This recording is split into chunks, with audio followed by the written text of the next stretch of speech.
He wants to know, he's going to be using an extractor for the first time this year.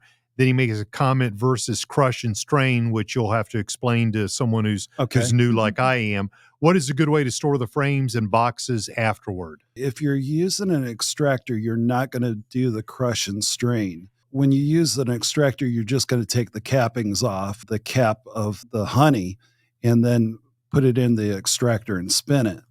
The crush and strain means that you're going to use like a potato masher and mash the comb until the honey strains out of it. Then you'll have something to go with. But you normally will not do that unless it's 100% natural foundation to do the crush and strain. What I normally do with the frames and boxes afterwards is I take them right out to my apiary and let the bees finish cleaning them off.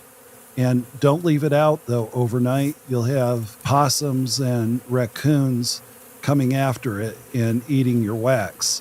And that can be very detrimental and a setback for your next year of honey production. That's what I would say is just let the bees go out and enjoy what little honey is left in there. And it also cleans it up, ready to be stored in your basement in the off season or in your garage. Regardless of where you put it, you want to put something to cap off the top of it. You can put an outer cover over the top of it just to keep any kind of moths from coming in and starting to destroy what comb is still available in those frames. So I hope that answers your question there, Henry. Yeah, Henry, thank you for the question. And Nikki, did you make note to send Henry a T-shirt? So we appreciate you doing that. And if we use your question, we've got a Buzz TV T-shirt headed your way.